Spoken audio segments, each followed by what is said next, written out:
Welcome back to the dojo, friends. Another episode of the Back to the Basics show. Your hosts, Josh and Eddie. Yo. And today, this weekend, it's Valentine's Day weekend. Already? Yeah, I know, man. This year's already almost over. So today, we're talking about love, right? Man, to heck with that. We're talking about our love for the one, the only king of pop, Michael Jackson. Ooh, I heard he's kind of bad. Oh, he's a little bit dangerous. Is he a smooth criminal? You know it, the smoothest of criminals. Ooh. Yeah, so today on this episode, getting into everything Michael Jackson, the man, the myth, the legend, king of pop, all his music, and some dangerous stuff, Ooh, right? we might be getting a little into a dangerous zone, you know what I'm saying? But just want to remind everybody out there, if you're listening to the podcast version of the episode, remember, we do have video forms of every episode. You can check us out on our YouTube, Back to the Basics. Check us out, everything else, backtothebasics.com. I'm ready to get into this discussion because I know you're excited. I'm way too excited, so let's jump into this, man. I'm ready to get dangerous. Hee hee.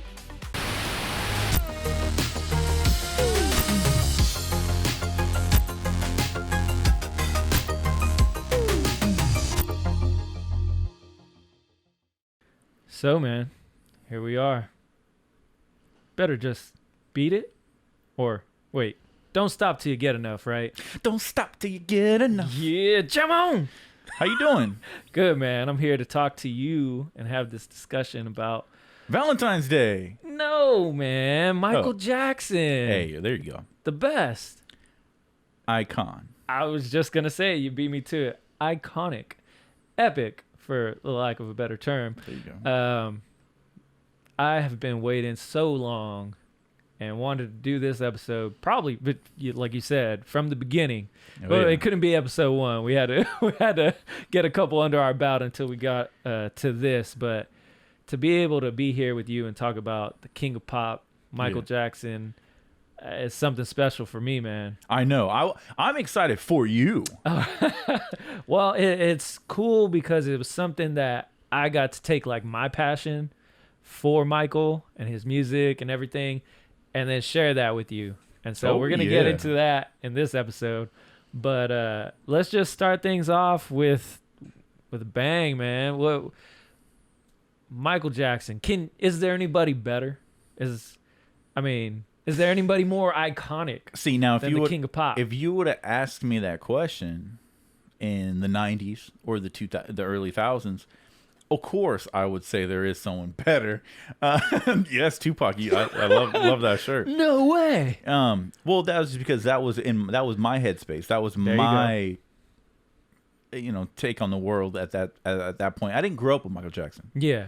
And it's interesting. I know you grew up with Michael Jackson. Yeah, let it be known, man. Tell the people. You wasn't a Michael fan, No, right? no. I definitely wasn't. Obviously, growing up in the 90s, Michael Jackson is world renowned. Like the name Michael Jackson. It was everywhere. His music, it was everywhere. You had to be living literally under a rock. Oh, yeah. Not to know who Michael Jackson was. You turn on the radio on your way to school, and more than likely a Michael Jackson song is gonna come on. Yeah. Thriller, Beat It, Billie Jean. Like, I read an article that I don't know how true this is, but that radio stations don't play Michael Jackson. They do now.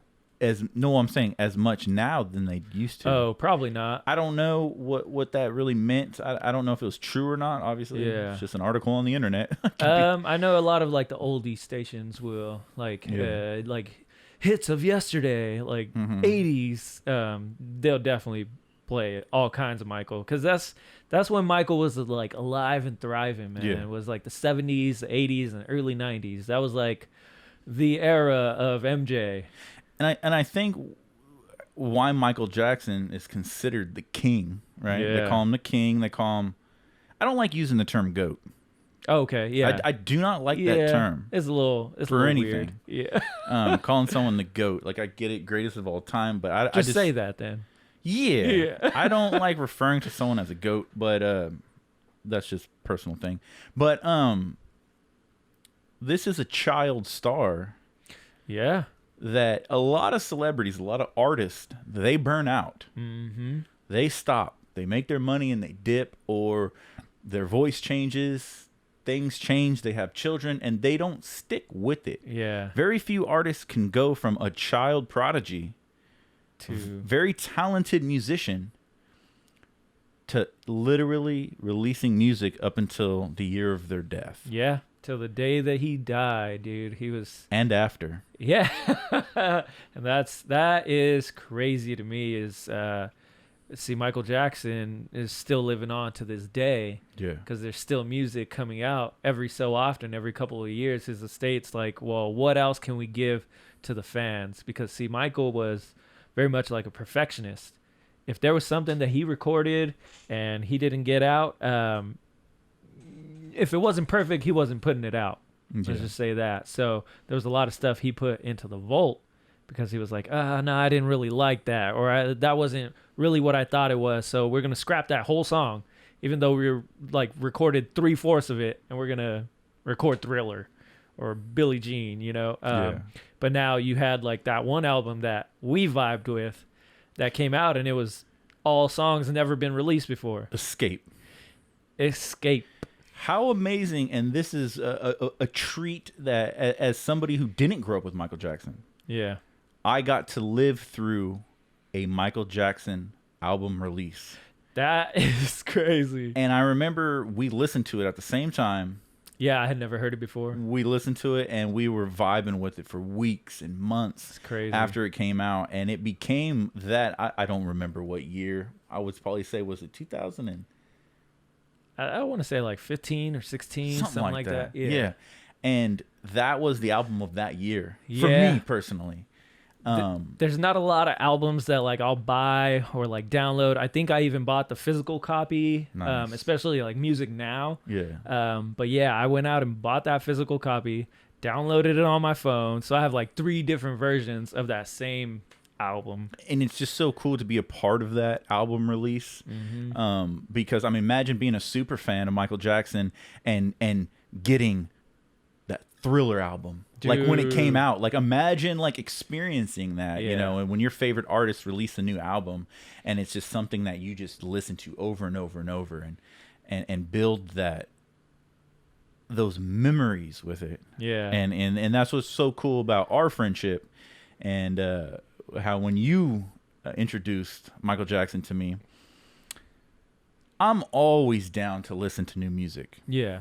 Always. I'll always listen to something, even once or twice, and even on a different day, because some music you don't vibe with. It hits differently sometimes, depending Yeah. on like your mood or what you're going through. Something will just speak to you differently when you're going through something. And Yeah. I did want to talk about that, obviously, on our show. Yeah. Some memories of our friendship with Michael Jackson. And you talked about how you grew up with Michael Jackson. Yeah. So for me, and when you were talking about, you know, like kind of growing up with it and being a part of like when like Michael Jackson was huge, right? Like my dad had the privilege of being able to be there while Michael Jackson was like chugging along and starting to become big and getting like the Thriller album and seeing the music videos and watching MTV. That's where I learned about Michael Jackson. It's from my dad. That's awesome. Yeah, so that was something that he loved, that he passed down to me and my siblings. So something that my dad would do is, he's a trucker, so I would go with him on the road a lot. And sometimes we would just put on a Michael Jackson album and just vibe the whole time. Just vibe. Yeah, and just listen to all the greatest hits and all the Michael songs that made him really popular. And that's where I found my love for it. And on top of that is my dad had like this, I want to say it was like greatest hits. It was but it was a DVD of like all the music videos that Michael Jackson had ever released. So it was all the music videos. Every now and then my dad would just put it on and we'd just be sitting in the living room for hours watching music videos about Michael Jackson and just seeing like every one of his videos was like a little mini movie, dude. You go back and watch Thriller. That's like 7 minutes of a song, which Thriller's probably like 4 or 5 minutes, but then there's 2 extra minutes of just like video, and It's like a mini movie, man. Short film. And there was Michael was there, obviously, during the time where music was transitioning into music videos. And there was this old relic called MTV, right? Oh yeah. And fun fact that I read that, I don't know if it's true, but that Michael Jackson was the first black artist to release a music video on MTV. And I believe it was Billie Jean. I believe so, yeah. Yeah, and so I was like, dude, Michael Jackson is at the forefront of just awards. I mean, dude's got like 20-something Guinness Book World Records. Yeah, you told me that, and I was like, well, wait, what? Yeah, he's the most awarded artist of all time. And that was something that I had brought up on that record behind you. It says #1 selling album, I think, in the world. Thriller. Nutty. That is crazy. And yeah, Thriller is probably for me one of the most iconic albums. It's just every Halloween, man. Thriller. I think we're gonna hear that term this entire episode is iconic. It's epic. Iconic is 100. It's nutty. It's nutty, man. But yeah, that album was something that definitely stuck out with me. That and like Bad, the Bad album. It has some of his best songs on both of those. Thriller took the world by storm. I mean, yeah, and it was the way they shot, and it wasn't just a music video; it was a little mini movie. Yep. It was a short film. That's what it was. And I mean, it was interesting. You go back and you watch that music video, right? And it's dark, it's scary. Yeah. At the time, it was really spooky for some people. You got zombies, werewolves, creatures of the night. Yeah. And there was at that time, which was there was the whole satanic panic, right, in the United States and everything. Of the 80s and 90s, right? Michael, because it was so dark, you go back and watch Thriller today. Like, grab a Gen Z or whatever they call those weirdo kids. Grab one of those people, and you throw on Thriller, and they're just like, this is tame. Yeah. This is super tame. Like, what do you mean this is spooky? But for its time, even Michael, it was so dark, he put a disclaimer that this has nothing to do with the occult. Yeah, he had to separate himself, right? Yeah, because that was a big thing, the satanic panic that was happening. And he created something so dark in this short film that so many people vibe to. I mean, that Thriller dance, dude, is iconic. It's very well known. That's one thing that I wanted to say is, like, a lot of people who might not be Michael Jackson fans or probably aren't a fan of his music, his lifestyle, for whatever reason, you're going to sit there and tell me you haven't tried to moonwalk at any point in time in your whole lifetime? Yeah. Some of his dance moves, the Thriller, moonwalk, all of it is just very noticeable. You know Michael Jackson when you see the dance moves, and people reiterate it all the time. People are still doing them to this day, man. The moonwalk is iconic. Yeah. He even had his own video game. Yeah. Moonwalker. Yeah. I believe it's called Moonwalker, right? And I think, video game, and I think it's even a movie. Yeah, Moonwalker. He's had a lot of short films. Yeah, remember there was that one that was at Disneyland for a while. Captain? Oh, yeah, it's got Nemo? Or... something like that, man. It's gonna bug me now. Yeah, it'll pop into your head. Yeah. But yeah, even a ride at Disneyland. Yeah. Right? This interactive ride at Disneyland. And Michael Jackson was so crazy because he expanded. Like I said, it wasn't just music. It wasn't just music videos. He wanted to do films. And The Wiz, I think he was in that, which is basically Wizard of Oz, but he was like... You know the craziest thing about Michael Jackson is he was such... Obviously, we'll get into his childhood and like the love of childlike things. Oh yeah. And he was so in love with Spider-Man. When Marvel went bankrupt in the 90s, he tried to buy Marvel. And he wanted to play. Now, I want this picture I want you to close your eyes and put the projector of your mind on the back of your eyelids and think of this. Michael Jackson tried to buy Marvel so he could play Peter Parker. He could play Spider-Man in a live-action Spider-Man film. He wanted to be Spider-Man. Now, think of this alternative Mandela universe that Michael Jackson is Peter Parker and Nicolas Cage is Superman. Well, you know they got the multiverse, right? So How amazing! You never know. How amazing! That would have changed our entire future. It probably would have been better than Far From Home. But we ended up getting Tobey Maguire on that. And after that's crazy. After he failed to get Marvel, they pushed X-Men, right? Yeah. And fun fact, I believe Michael Jackson auditioned for the original X-Men film as the role of Charles Xavier. No. Yes. No. Yes. No way. Not. How? Imagine if Michael Jackson was Charles Xavier, dude. Give it to me, man. The memes. Jean Grey. What? Like, no. What? Logan. You need to change the world, Logan. I love it. Yeah. Those are just some fun facts I wanted to share. You know, we love comic books around here. So. Oh, yeah. That Michael would be Jackson. interesting, bro. Yeah. Trying to buy Marvel. He should have bought it. What the heck? He also, I believe, did a song for Sonic. You told me he was a big Sonic fan, right? Yeah, but it was like they didn't put it in. Something to do with copyrights or some issues at the time. For the video game, huh? For one of the games, I think it was That's maybe crazy. Sonic 2? Sonic 2? Yeah. One of them. Yeah, they actually made a song for Sonic, and he was going to have it in the game, but I remember happened. you sent me the picture of him and like Sonic, like I love all those buddy images. buddy. I love those images. Yeah, Michael Jackson playing arcade games. Dude. Yep. Crazy. And see, yeah, he was still very young in like the 70s and 80s, and he was still growing up, you know. He, like I said, he never got to experience that childhood.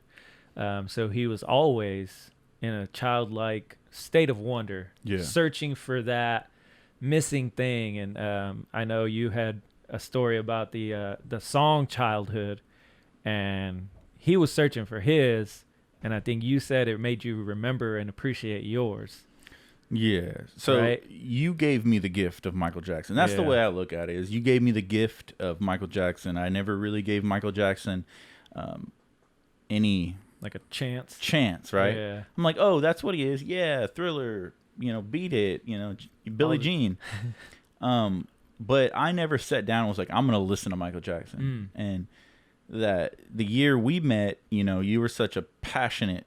And anytime you talked about Michael Jackson, or you're like, oh, I'm put on Michael Jackson. Dude, jam on. I saw the love and passion like within you and how much you loved it. And that's what I was like, well, obviously there's something here. That's cool. Right? Yeah. And I'll never forget the moment when you introduced me to Michael Jackson. I was sitting in the kitchen, I was cooking, had my Beats by Dre headphones on. Old school. Jamming out. And the moment I fell like deeply, hardly in love with Michael Jackson's music is the song, it was a Childhood. Yeah.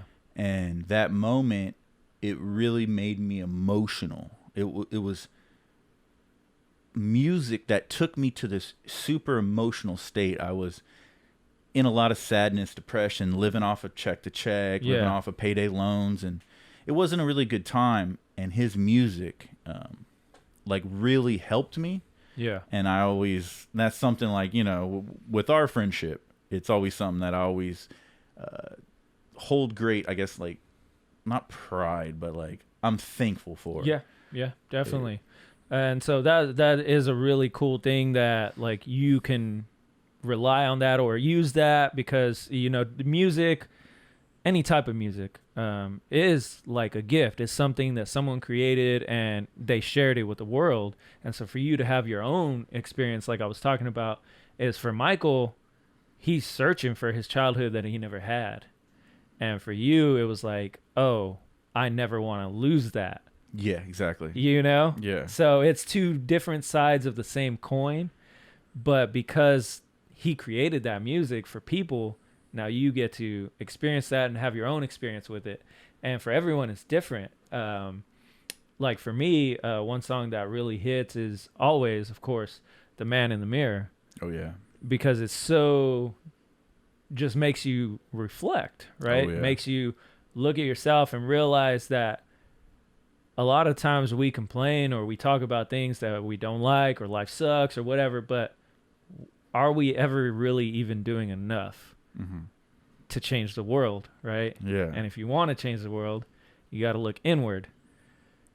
That's a life lesson, and it's coming from a man singing a song trying to send a message to people, heal the world, human nature, all these songs that I feel Michael Jackson was really big about sending messages through his music. And people can not only relate, but they find a sense of security and comfort in listening to the lyrics, and you not only have the emotion that comes with the music, but you have the complete opposite with music that makes you move. Right? You put on a Michael Jackson song, if you're allowing yourself to embrace the music, right? Allowing yourself to kind of like succumb to the music and the frequency, you will start moving. It makes you want to dance. And that's why he is considered the king of pop, right? And that's something I think I read on the description of Don't Stop Till You Get Enough. It was like a disco, it was the disco era, and it was just a song that is so iconic that it'll never stop being played on the dance floor, because it is guaranteed to make you get up and want to dance. Yeah. So it's just one of the things that they wrote on the album, and it's so true. A lot of his music just creates that vibe and that energy inside you that you just have to get out.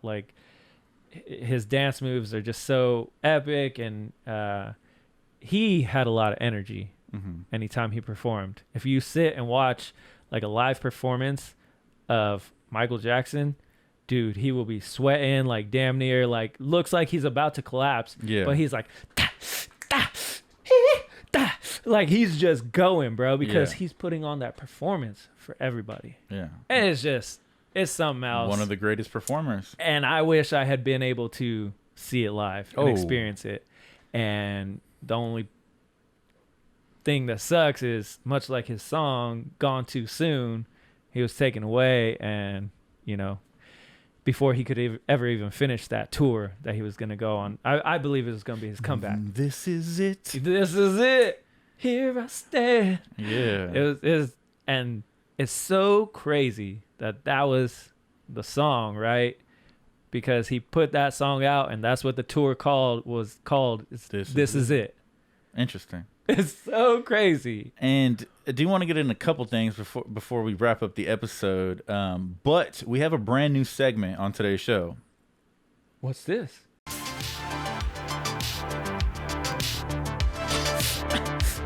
Let's get dangerous.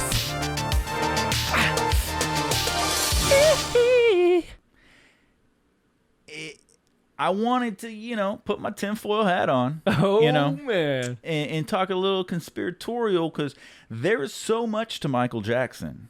And there are some wild theories out there that obviously, much like Tupac, there's still a lot of fans that believe Michael Jackson is still alive. What's your thoughts on that? He ain't dead. What you talking about? I'm talking about physically. I seen a hologram. if that's what you want to call it. Yeah. The hologram was really cool, and it's interesting that there was one of Michael Tupac? and Tupac. Let's talk about Michael and Tupac. What's up with that theory? Were they going to be brother-in-laws? The shirt you got on there, Poetic Justice, it was pretty cool, because Tupac, another entertainer that went from music to film, and he was very passionate about theater and in the drama, arts, and stuff like that. And he did the movie with Michael Jackson's sister, Janet Jackson. Yeah. Poetic Justice. Janet Jackson. And I feel like we got robbed that we didn't get a collab. Oh, bro. Liberian Girl? Yes, there's that. Liberian Girl? There's that. It should have happened. Tupac literally took the sample. Explain that real quick. Liberian Girl, and what is it? What's the Tupac song? I'm blanking now, but Unborn Child. Unborn Child. Right? Yeah. Oh, it's the same. He sample. sampled It's it. the same. So Tupac sampled song. Michael Jackson. Yes. Which is cool, but we never got an official collab of Tupac and Michael Letter Jackson. to my unborn child, and then you just hear Michael Jackson, Liberian girl, dude. But imagine. Unfortunately, this stupid world ripped us off, and he ended up doing a collab with Biggie Smalls. I think he was paid for that one. Yeah, so that was unfortunate. But yeah, that's weird. Why would you choose Biggie? Yeah. Imagine Tupac, Mary Janet Jackson, and Tupac and Michael Jackson just did a whole album together. Oh, bro, don't give me that, because I'm gonna go find them both on that same island and make it happen. But going in with some theories to wrap up our little segment here is even Paris Jackson, Michael Jackson's daughter, said that that her father was murdered. It was a setup by the doctor. What you talking about, Josh?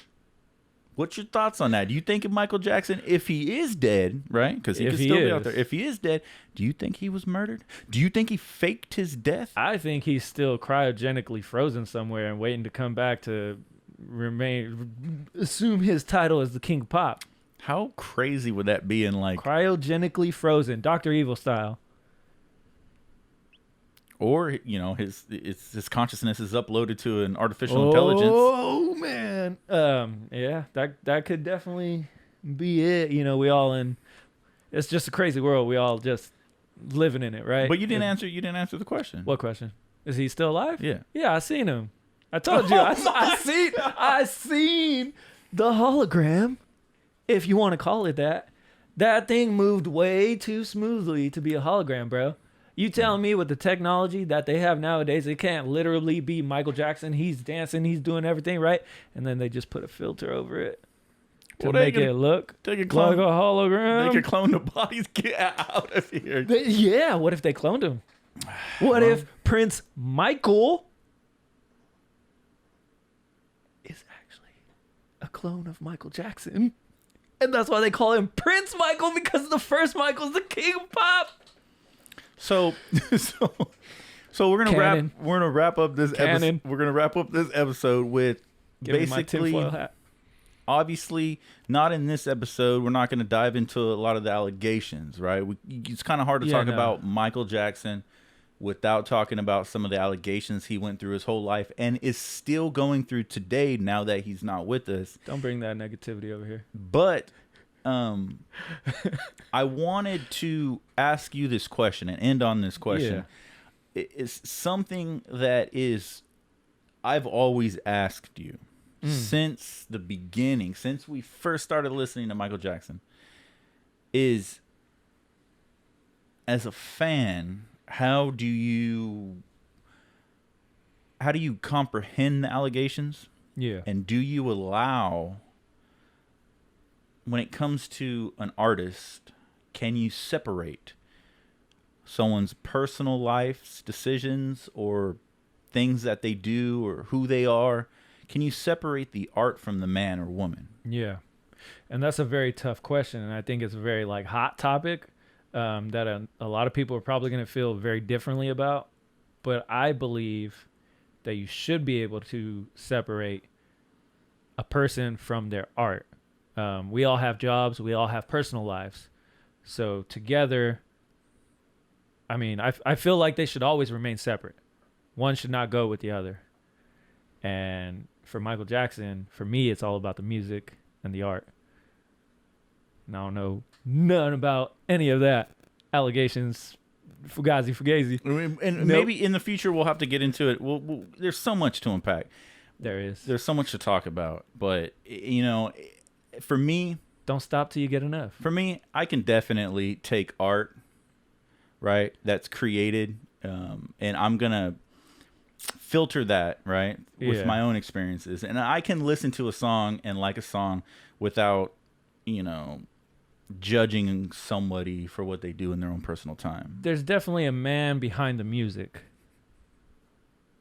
Another great discussion here in the dojo about the one and only, right, the King of Pop. Yeah, man, it was a lot of fun for me. I've been waiting for a long time to have that talk with you, that discussion about something that you and I are very passionate about, that kind of brought us together when we first met each other. Yeah, so that was really cool. Like, we wanted to have this discussion before we even started the show. Yeah. And it's kind of like deja vu, because we usually have this discussion a lot, right? When we vibe out and listen to Michael Jackson music, Yep. it's a damn good time. Oh, because yeah. Michael Jackson set some vibes like nobody can, and that is why he is an icon and the king of pop. He's the best.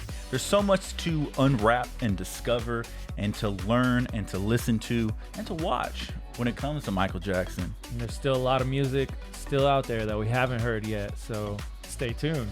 And remember, friends, our next episode is our 20th episode. Ooh. And we're going back to the basics. Always. Back to the 90s. And we're going to be talking about Fox Kids Saturday morning cartoons. Get ready. Cartoons are coming. Yeah. So until that episode drops, friends, remember, stay nostalgic. But if you want to make the world a better place, Take a look at yourself and make that change.